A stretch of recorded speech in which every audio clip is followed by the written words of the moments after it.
Shalom, nous allons étudier ici un passage de la Parashat Bo qui nous parle de la plaie des ténèbres, donc l'avant-dernière plaie. Nous sommes au chapitre 10, versets 21, 22, 23. En trois versets, la Torah nous décrit cette plaie. Vayomer Hashem el Moshe Kadosh Baruch Hu, Dieu dit à Moshe, Neteyatra la Shamayim, mettant ta main sur les cieux, Veyi Choshech al Eretz Mitzrayim veyamesh Choshech, et qu'il y ait des ténèbres sur l'Égypte. Et après, en deux versets, on voit réellement cette plaie. Vayet Moshe et Yado la Shamayim. Donc Moshe étend sa main sur les cieux. Veyi Choshech afela b'chol Eretz Mitzrayim shloshet yamim. Il y eut des profondes ténèbres sur l'Égypte durant 3 jours. Et un dernier verset. Lo ra'ui shatachi velo kamuish mitartav shloshet yamim.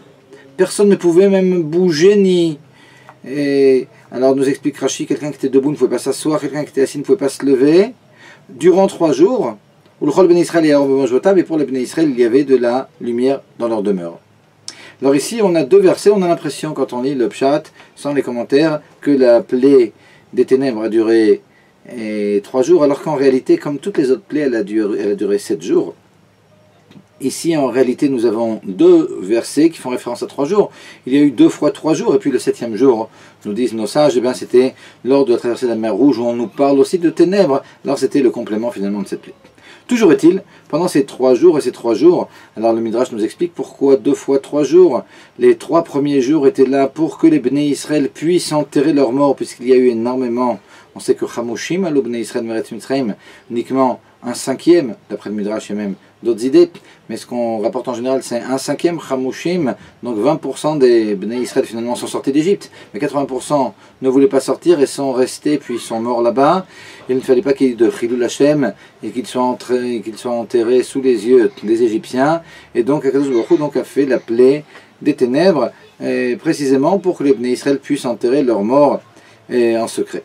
Une deuxième raison est apportée par le Midrash, apportée par Rashi aussi, c'est que les Bnei Israël devaient sortir d'Égypte comme il avait été promis à Abraham Avinu, avec Rechush Gadol, avec beaucoup de biens. Finalement, tout l'or et tout l'argent d'Égypte devait sortir, devait être libéré d'Égypte et devait être remis au Bnei Israël. Alors dans cet or et cet argent, on a le côté matériel, mais on a aussi le côté spirituel, d'étincelle, de sainteté dont on a déjà parlé à plusieurs reprises, qui se trouvait en Égypte depuis déjà avant la création du monde. Et puis il fallait libérer finalement toutes ces étincelles, et puis par tout le travail des enfants d'Israël et toutes les souffrances pendant ces 210 ans, eh ils ont eu le mérite finalement de pouvoir les faire sortir. Et l'un va avec l'autre parce que ces étincelles de sainteté se trouvaient dans ces ustensiles qu'il fallait absolument libérer d'Égypte. Toujours est-il, donc la deuxième raison pour laquelle il y a eu la plaie des ténèbres, c'était pour pouvoir rentrer, les Bnei Israël sont rentrés pendant cette deuxième période de 3 jours dans les maisons des Égyptiens, puis là-bas ils ont réquisitionné, ouvert les tiroirs et puis trouvé finalement tous ces ustensiles. Alors ils ne les ont pas pris à ce moment-là, mais lorsqu'ils sont sortis, ils ont demandé, sous l'ordre d'Akadosh Baruch Hu, aux Égyptiens de leur remettre tous ces ustensiles, cet or, cet argent, et les Égyptiens ne pouvaient pas réfuter parce que les Bnei Israël savaient exactement leur dire où se trouvaient tous ces ustensiles qu'ils avaient vus donc pendant cette plaie des ténèbres. Toujours est-il, ce que je voudrais voir ici avec vous, c'est 2 exégèses, une du Midrash Rabbah et une de Rashi, qui se ressemblent et qui sont malgré tout un peu différentes. À la fin de toute cette histoire, donc des 3 versets, à la fin du 3e verset, nous dit la Torah, pour les Bnei Israël, il y avait une lumière dans leurs habitations. Ça, c'est le pshat, on va revenir à Rashi par la suite, qui explique ça exactement comme on a traduit. Dans les habitations des Bnei Israël où ils habitaient, il n'y avait finalement pas la plaie des ténèbres. Mais lorsque l'on lit le Midrash Rabbah, sur ce passage, le Midrash nous décrit ici une lumière bien miraculeuse. Pour les Bnei Israël, il y avait une lumière dans leurs endroits, finalement, leurs endroits où ils sont assis, nous dit le Midrash. Mais pourquoi parler de Bemosh Votam? Pourquoi ne pas dire qu'il y avait de la lumière dans Eretz Goshen, c'est-à-dire dans leur contrée? Et nous dit le Midrash, non, parce qu'en réalité, ce n'était pas uniquement dans leur contrée, c'est dans tous les endroits où ils pouvaient arriver, finalement, y compris les maisons des Égyptiens. Lorsqu'ils rentraient chez les Égyptiens, elles étaient accompagnées d'une lumière bien miraculeuse. C'est-à-dire que ce passouk qu'il y a en plus, cette partie de passouk qu'il y a en plus, elle est là pour nous dire qu'en réalité, d'après le Midrash, il y avait 2 miracles. Ce n'est pas uniquement un miracle où il y avait des ténèbres pour les Égyptiens et pour les Bnei Israël, il n'y avait pas de ténèbres. Ça aurait pu être un miracle d'une plaie, un peu comme pour toutes les plaies, d'une plaie qui était pour les Égyptiens uniquement. Non, Il y a beaucoup plus que ça. Non seulement il y a une plaie pour les Égyptiens, mais d'après le Midrash, il y avait en plus une lumière tout à fait surnaturelle qui accompagnait les Bnei Israël, et lorsqu'ils rentraient dans la maison des Égyptiens, alors cette lumière, elle avait un peu deux fonctions, une fonction rayon laser et une fonction rayon X. Alors c'est pas comme ça que le dit le Midrash, mais malgré tout, alors d'un côté, cette lumière se tournait vers les endroits où il y avait les ustensiles en or et en argent des Égyptiens pour bien montrer aux Bnei Israël, voilà, ici, et là, et là, et là, se trouvent ces ustensiles, marquez bien, et puis au moment opportun, vous direz aux Égyptiens de vous sortir tous ces ustensiles. Donc ici, cette lumière, c'est une lumière comme ça qui est dirigée vers tous les endroits bien intéressants. Et la deuxième fonction, c'était de pouvoir montrer aussi à travers les barils, à travers les coffres, etc., un peu comme des rayons X, au Bnei Israël, où se trouvait tout cet or et tout cet argent. C'est comme ça que c'est décrit dans le Midrash. Lorsque l'on lit Rashi, chez Rashi, il n'y a absolument pas cette lumière miraculeuse. Parce que lorsque Rashi nous parle, alors je vous invite à ouvrir le Chumash, donc Parashat Bo, au 10e chapitre, verset 22, la lumière dont on parle, c'est au verset 23 qu'elle est apportée. Mais c'est au verset 22, donc avant ça, que Rashi nous parle des Bnei Israël qui rentraient chez les Égyptiens, puis qui ouvraient les tiroirs, et puis qui cherchaient finalement tous les biens, l'or et l'argent qu'avaient les Égyptiens. Et donc on comprend que pour Rashi, il y avait quelque chose de tout à fait naturel. C'est-à-dire, il y a eu effectivement la plaie qui était miraculeuse, la plaie des ténèbres. Mais le fait que les Bnei Israël voyaient, ce n'est pas en raison d'une lumière bien miraculeuse qui les accompagnait, mais ils voyaient parce qu'ils n'étaient pas touchés par la plaie finalement. Et donc, mais ils en ont profité. Donc, une des différences entre le Midrash et puis ce que nous dit Rashi, c'est que d'après le Midrash, qui rentre le jour, la nuit, n'importe quand, de toute façon, il y a cette lumière miraculeuse qui les accompagne. D'après Rashi, non. Il n'y a pas de lumière miraculeuse, donc tout va d'après la nature. Et donc, il fallait qu'ils rentrent dans la journée, puis qu'ils ouvrent les volets, s'il le fallait, pour pouvoir voir. Toujours est-il, d'après Rashi, tout ici est naturel. Et les Bnei Israël, donc, rentrent chez les Égyptiens.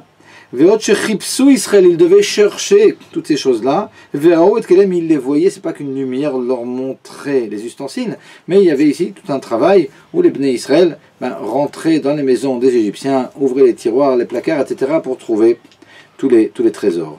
Et cette exégèse de Rashi vient du fait que Rashi ne comprend pas que Ulchol ben Israël aya or bemosh votam, qui est rapporté dans le verset qui suit, décrit une lumière bien particulière, mais elle nous dit uniquement à la fin des 3 versets qui décrivent la plaie des ténèbres, que tout ça c'était uniquement pour les Égyptiens, mais dans les habitations, donc en Goshen, des Bnei Israël, il y avait de la lumière, il n'y avait pas de ténèbres. Donc ce sont les deux exégèses, celle de Rashi, selon qui tout était naturel en ce qui concerne cette course derrière après les ustensiles, pour le Midrash, quelque chose de miraculeux. Pourquoi Rashi a un peu changé de ce que nous dit le Midrash et puis il nous explique ça de cette façon-là? La chose est la suivante. Akadosh Baruch Hu ici a demandé aux Bnei Israël, on le voit juste après lorsqu'ils vont sortir, Veishalu ish etreu veisha ish metreu veisha metreuta kle chesef uchlezav. Akadosh Baruch Hu a demandé, a exigé que les Bnei Israël réclament, demandent, alors les hommes aux hommes, les femmes aux femmes, les ustensiles en argent, les ustensiles en or des Égyptiens. Donc ici, il y avait finalement une mitzvah à accomplir, un commandement divin. Et nous dit le Rabbi dans une sikha, les commandements qu'Akadosh Baruch Hu nous demande de faire, ces commandements, ils sont là, on le sait, la Chassidut nous l'explique, toutes les mitzvot finalement sont là pour raffiner le monde et amener purification et sanctification au monde. Mais dans la mesure où maintenant, et le monde, c'est le monde et la nature du monde, dans la mesure où l'on fait les mitzvot, si l'on fait les mitzvot par le biais de miracles, c'est déjà plus la nature du monde que l'on va purifier. Finalement, on fait un miracle, on bouleverse quelque part le monde, mais la nature, et finalement, n'est pas ni purifiée ni sanctifiée. Donc il faut absolument, lorsque l'on fait une mitzvah, que cette mitzvah soit faite de façon naturelle. Sinon, on a perdu finalement tout le but de cette purification, puis de descendre bien en bas dans la nature qui est nature, et puis de pouvoir changer le monde tel qu'il est, un monde naturel.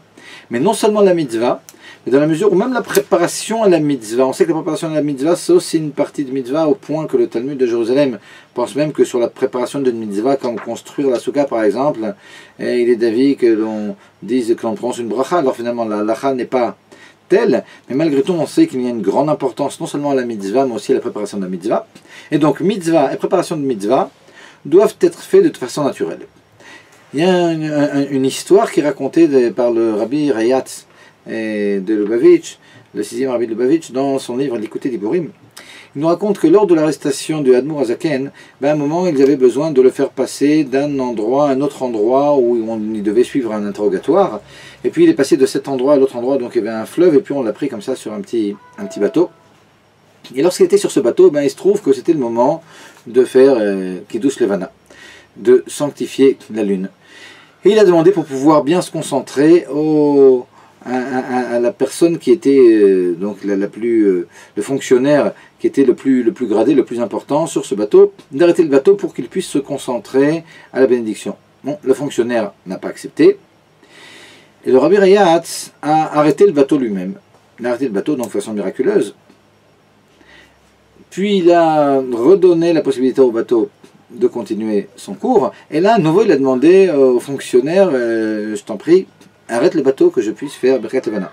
Et le fonctionnaire, bon maintenant il a compris, il arrête le bateau, il a compris qu'il avait affaire avec quelqu'un qui était spécialement saint. Alors on nous raconte aussi qu'il a demandé malgré tout une bénédiction à Admour Hazaken, qui lui a écrit un papier qu'on a retrouvé chez son fils, le fils du fonctionnaire, des années après, et avec une bracha bien spéciale que lui avait écrite et le Admour Hazaken. Toujours est-il, et le fonctionnaire finalement a accepté d'arrêter le bateau, et là le Admour Hazaken a prononcé le Kiddush Levana. Et donc la question ici qui se pose, c'est bon, puisque l'Admour Hazaken avait la possibilité d'arrêter lui-même le bateau, pourquoi il n'a pas prononcé Kiddush Levana lorsqu'il a arrêté le bateau? Le rabbi Rayatz lui-même explique qu'après beaucoup de temps, il a compris, beaucoup de temps après avoir entendu cette histoire pour la première fois, il a compris évidemment d'après la Chassidoute, où l'on comprend que les mitzvot elles sont là, les mitzvot, la préparation aux mitzvot elles sont là pour que l'on sanctifie le monde, mais il faut qu'elles se fassent de façon naturelle.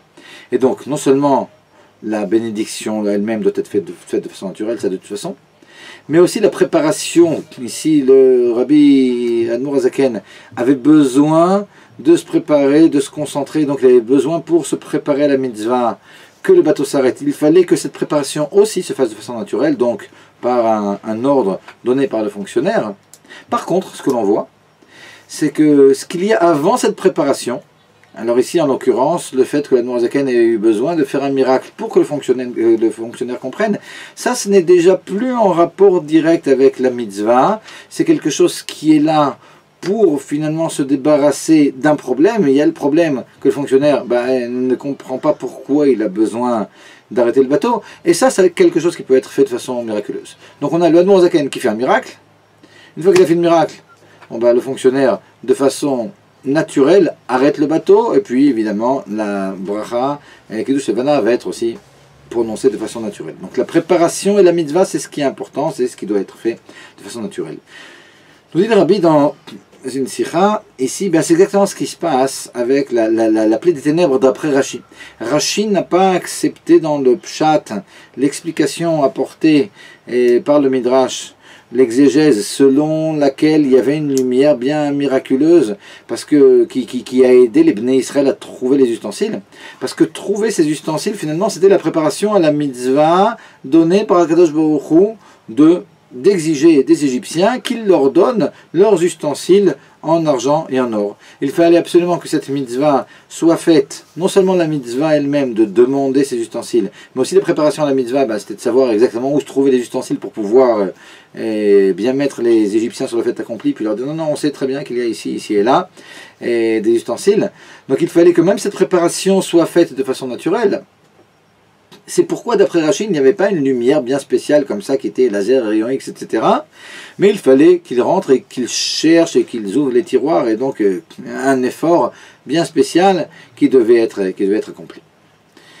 Par contre, le fait que tout ce qui a permis finalement à toute cette histoire, ben, c'était la plaie des ténèbres, ben, ça c'est un peu comme la Nourzaken qui a arrêté le bateau. Finalement la plaie des ténèbres, elle n'était pas là pour directement permettre la préparation à la mitzvah, c'est-à-dire rechercher les ustensiles. La mitzvah c'était d'exiger les ustensiles dans un deuxième temps des Égyptiens après que les Bnei Israël, avant que les Bnei Israël ne sortent d'Égypte. Donc la mitzvah était d'exiger ces ustensiles, la préparation à la mitzvah c'était de savoir où ils se trouvaient, mais les ténèbres ici c'était ni pour la mitzvah ni pour la préparation à la mitzvah, mais c'était uniquement pour se débarrasser du problème des Égyptiens qui évidemment de leur plein gré n'auraient pas accepté que les Hébreux rentrent dans leur maison, et là pour mettre de côté, pour les neutraliser quelque part. Alors il y a eu cette plaie, mais ça ce n'est pas un problème, ça concerne Akadosh Baruch Hu. Ici nous, notre fonction de se préparer à la mitzvah et de faire la mitzvah, ben on l'a faite de façon tout à fait naturelle, donc il n'y a aucun problème. On pourrait se poser la question, alors maintenant on revient au Midrash. Alors si d'après Rashi ça doit absolument être fait de façon naturelle, alors comment il y a une autre exégèse, celle du Midrash, quoi. Le Midrash ne comprend pas qu'il fallait absolument que ce soit de façon naturelle. Et là aussi, il y a un certain nombre de réponses. Pour essayer de comprendre aussi cette deuxième façon de voir l'exégèse du Midrash. Alors d'abord le premier point, c'est qu'en réalité, les mitzvot qui sont là pour purifier le monde et le sanctifier, ben c'est précisément, ou disons en particulier, après Matan Torah. Parce qu'après le don de la Torah où Akadosh Baruch Hu descend sur le mont Sinaï, c'est là qu'il y a la possibilité de faire des mitzvot qui sont des mitzvot qui sont dans la matière. On sait qu'avant, alors on pouvait s'approcher d'Akadosh Baruch Hu, mais réellement faire des mitzvot de façon matérielle.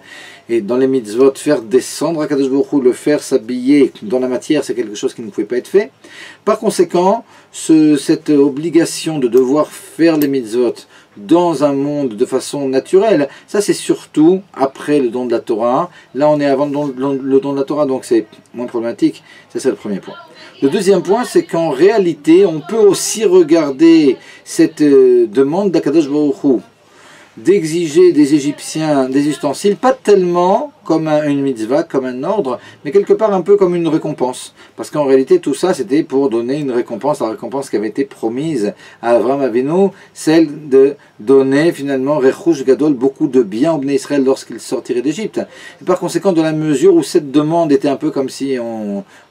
le boss qui dit à ses employés de faire 1, 2, 3, 4, toutes sortes de choses qu'ils sont obligés de faire, mais si à la fin il leur dit, bon va chercher ta paye dans la caisse, évidemment, c'est aussi un ordre, mais c'est déjà en réalité la récompense. C'est un peu ce qui se passe ici, et par conséquent, alors d'après le Midrash, on peut comprendre une deuxième raison pour bien comprendre qu'en réalité, on peut aussi envisager que cette recherche ait été faite de façon miraculeuse.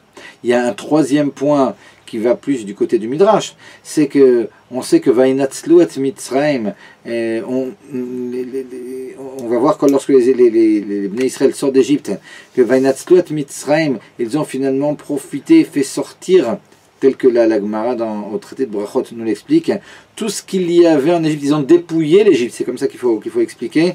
Ils l'ont rendu vide comme les fonds marins, nous dit la Gemara dans Brachot, qui sont vides de poissons. Alors c'est exactement ce qu'ont fait les Bnei Israël, ils ont complètement dépouillé de l'or, de l'argent, et puis aussi de la sainteté évidemment qui les accompagne, dépouillé l'Égypte, et donc pour pouvoir enlever tout ce qu'il y avait d'or et d'argent en Égypte.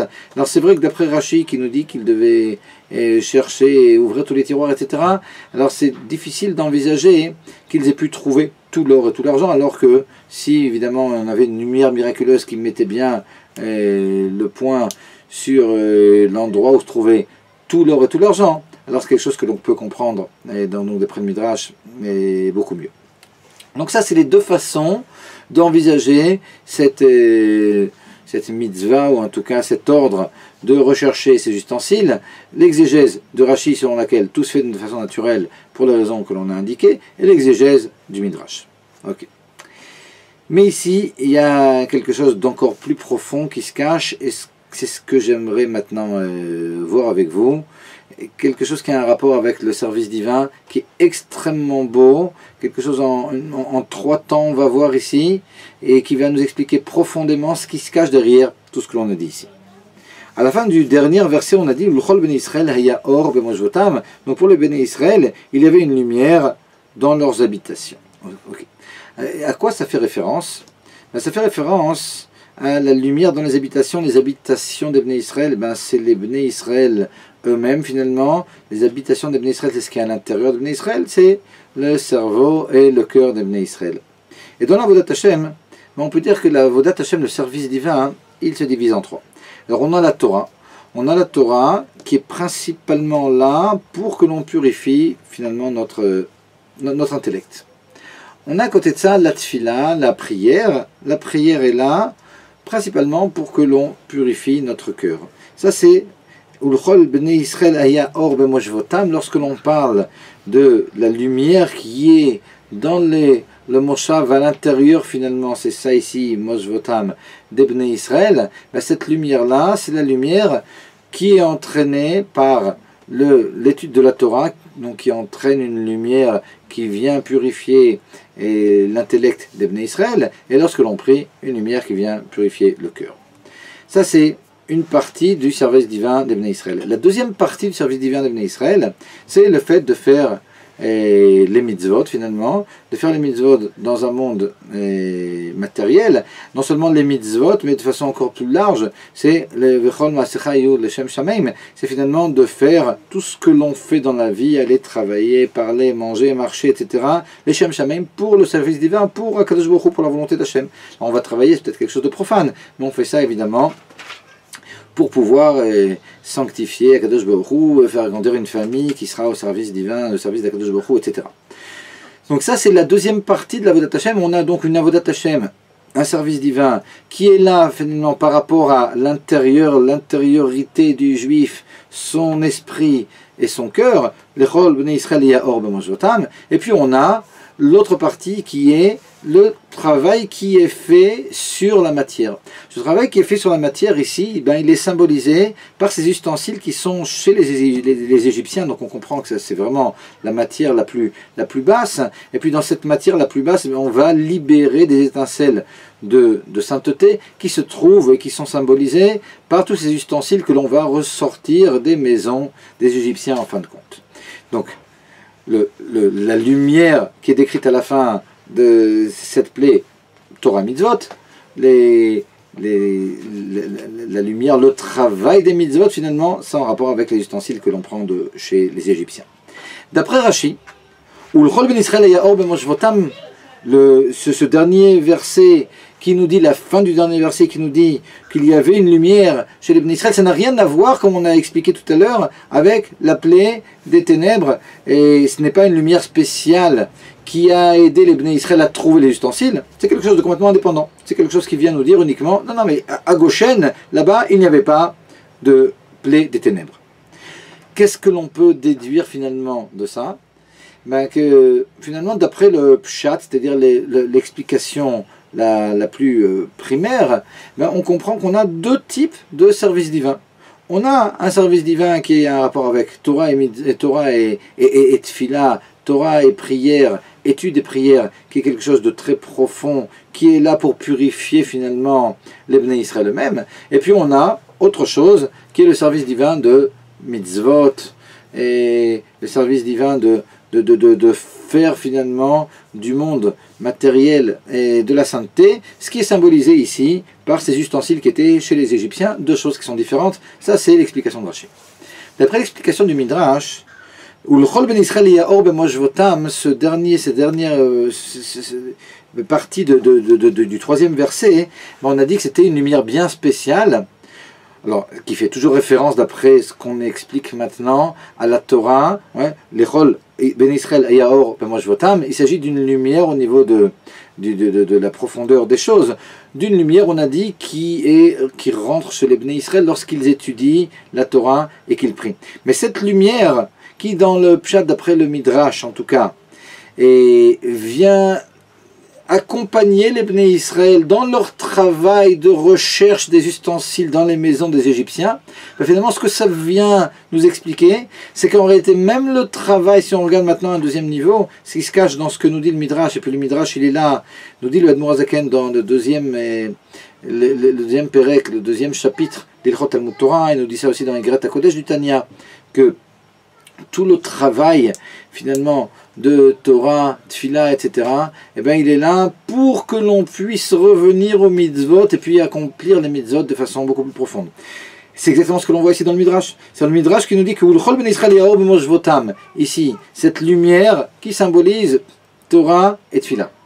Ben, cette lumière, c'est une lumière bien miraculeuse qui était là pour que l'on puisse voir les ustensiles qu'il y avait chez les Égyptiens, et puis finalement, en fin de compte, pouvoir sortir ces ustensiles de chez les Égyptiens. Ce que le Midrash veut nous dire, comme ça en filigrane, en allusion, c'est qu'en réalité, le travail bien précis et bien spécial des Bnei Israël, ce travail sur eux-mêmes lorsqu'ils étudient la Torah et lorsqu'ils prient, c'est un travail qui n'est pas du tout détaché du travail de sanctifier le monde par les mitzvot, mais ce travail, il est au service du travail des mitzvot. Finalement, lorsque l'on va se raffiner en priant, lorsque l'on va se raffiner en étudiant la Torah, tout ça c'est pour pouvoir revenir encore plus bas sur terre et puis sanctifier Akadosh Baruch Hu dans le monde bien matériel.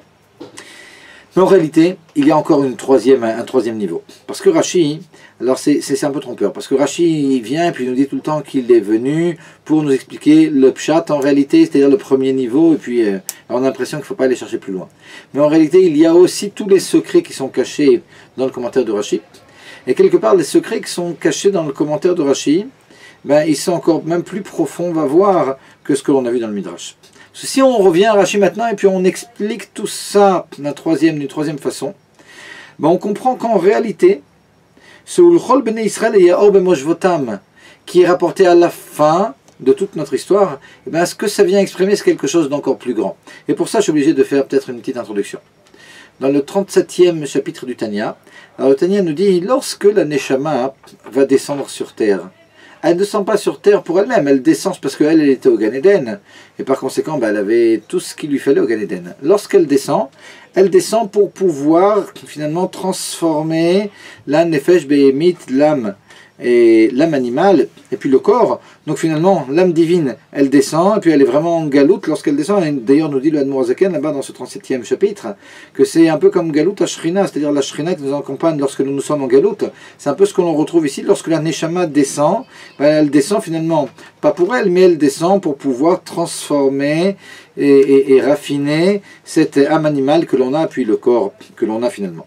Alors, ça, ce que nous dit ici le Tanya, c'est en rapport, si l'on regarde bien, avec ce que nous dit le Admor Zaken. C'est-à-dire que cette Neshama ici, c'est donc cette Neshama qui s'est bien raffinée grâce à la Torah et au mitzvot, finalement, c'est pas un service divin qui est détaché. Tout le but, finalement, c'est la nefesh behemit et le gouffre et le corps, et finalement tout ce qui peut avoir un rapport avec la matière, de les raffiner. Donc comme nous explique le Midrash, finalement, cette lumière-là, elle était en réalité pour une autre fin. Il y a quelque chose d'encore plus, une finalité encore plus profonde, c'est celle de retirer ces ustensiles d'Égypte, comme on a expliqué. Donc, on comprend que ce que dit le Tanya, ça va ici de pair avec finalement plutôt l'exégèse du Midrash. Mais alors, où se trouve Rashi dans tout ça? En réalité, dans la Chassidoute, on explique par rapport à ce chapitre du Tanya qu'il y a quelque chose d'autre après encore. Alors, le Admor Zaken n'en parle pas directement là-bas dans le Tanya, mais par contre, dans son commentaire et l'écoute Torah, alors Parashat Balak et puis Parashat Bamidbar aussi, il y aura plusieurs reprises, et puis c'est quelque chose qui est énormément repris, puis repris aussi par le Rabbi.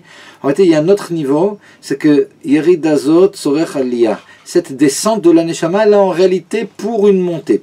C'est-à-dire que même si l'on comprend que toute la finalité de la Neshama qui descend, c'était pour le monde. Alors, quand on parle du monde, c'est le monde matériel, c'est le corps du juif, c'est son âme animale, etc. Mais malgré tout, après tout ça, la Nefesh Elokit, l'âme divine qui est descendue, elle y a aussi gagné. Et le niveau auquel elle arrive, il est encore plus élevé que le niveau qu'elle avait au Gan Eden. Alors déjà ici, quand elle est en bas en train de faire ce travail, elle arrive à des niveaux en réalité encore plus élevés que ceux qu'elle avait au Gan Eden. Et finalement, c'est ce qui est ici dit en allusion. Et c'est ce qui est dit en allusion ici dans ce dernier pasuk tel que Rashi l'a compris. Rashi qui comprend que Ulchol ben Israël et Yaor b'Moshvotam, qui est apporté à la fin. C'est quelque chose de complètement séparé, ce n'est pas une partie finalement de ce travail, ce n'est pas une partie de la plaie des ténèbres. C'est quelque chose de complètement à part qui, dans le Pshat, vient nous dire, eh ben, dans les habitations des Bnei Israël, il y avait de la lumière. Hein, c'est ce que ça vient dire. Ben, cette lumière, finalement, ce qu'elle vient décrire, c'est après tout ce travail des ustensiles, finalement, des plaies des ténèbres. Donc les ténèbres, ici, ça fait référence, évidemment, à la galoute. Et pendant ces plaies des ténèbres, où l'on cherche ces ustensiles, donc on comprend que c'est tout le travail de la galoute. À la fin de tout ça, eh ben, finalement, il y a une autre finalité qui est que malgré le fait que le but recherché, le but premier recherché, et dans la descente ici, ben c'était de raffiner le monde et de sortir finalement du monde toutes les étincelles de sainteté qui pouvaient s'y trouver, puis les ramener à leur source. En réalité, il y a aussi un intérêt pour la Nefesh Elokit dont on parle moins souvent, qui est le fait qu'elle arrive à des niveaux encore plus hauts que ceux qu'elle avait lorsqu'elle était au Gan Eden. Ce qui est ici décrit par Ulchol Ben Israël et Yaor Ben Moshvotam. Pour les Ben Israël, finalement, à la fin de tout ce travail, il y a une très grande lumière qui va s'additionner finalement à la lumière de la Neshama. On va juste rajouter un petit point. Il y a quelque chose ici, dans ce qu'on a dit, qui est très très positif, et puis qui nous donne finalement la possibilité d'être très optimiste. Parce que lorsque l'on dit tout à l'heure que les mitzvot, alors on revient un peu à ce qu'on avait dit quand on parlait du commentaire de Rashi. Les mitzvot, la préparation aux mitzvot doivent être faits absolument de façon naturelle, pas par hocus pocus ni abracadabra, mais le fait qu'il y ait des difficultés, ben, ça fait partie du jeu. Ouais. Finalement, la difficulté que l'on rencontre lorsque l'on a des mitzvot, que ce soit des mitzvot actives ou des mitzvot passives, ne pas faire, alors on a souvent des grands yetzarim, et puis bon, ben, ces choses-là sont difficiles, mais en réalité, finalement, toute la difficulté, ouais, ben, ça fait partie du truc, c'est tout le but recherché. Mais ce qu'il faut savoir, c'est que malgré le fait qu'on mette bien l'accent sur le fait que dans l'accomplissement des mitzvot par les Bnei Israël et la préparation aux mitzvot, en aucun cas il n'y a à faire appel à des miracles, ça c'est vrai par rapport aux Bnei Israël eux-mêmes. Mais on n'a en aucun cas dit qu'Akadosh Baruch Hu n'allait pas faire des miracles, mais sans fin finalement, pour donner la possibilité dans cette nature aux Bnei Israël de faire leur travail de façon naturelle. Et ça, c'est quelque chose qu'on retrouve à chaque instant. C'est-à-dire que de notre côté, on doit tout faire de façon naturelle. Mais Akadosh Baruch Hu, sans fin, ben, il est là à nous accompagner de miracles, finalement, pour nous donner la possibilité de faire les mitzvot de façon naturelle. Alors c'est ce qu'on voit dans l'histoire du Admor Zaken, c'est ce qu'on voit aussi dans Makat Rocher. Alors c'est vrai que dans Makat Rocher, tel que Rashi nous l'a expliqué dans le Pshat, ben, tout était fait de façon naturelle. On rentre chez les Égyptiens, on cherche, on ouvre tous les tiroirs, on cherche tous les kelim, tous les ustensiles, et puis après on devra leur demander aussi, etc. C'est vrai. Mais qu'est-ce qui se passe derrière tout ça? Tout ça, ça a été permis grâce au miracle des ténèbres. Et finalement, alors, il ne faut vraiment pas se décourager. Il faut savoir qu'à côté de toutes les difficultés que l'on rencontre dans l'accomplissement des mitzvot que l'on doit faire de façon naturelle, on est accompagné par Akadosh Baruch Hu qui nous fait sans fin des miracles. Et Bezrat Hashem, que l'on ait le srout immédiatement de pouvoir participer au miracle de la délivrance finale. Bezrat Hashem, Leitrot, Shalom Shalom.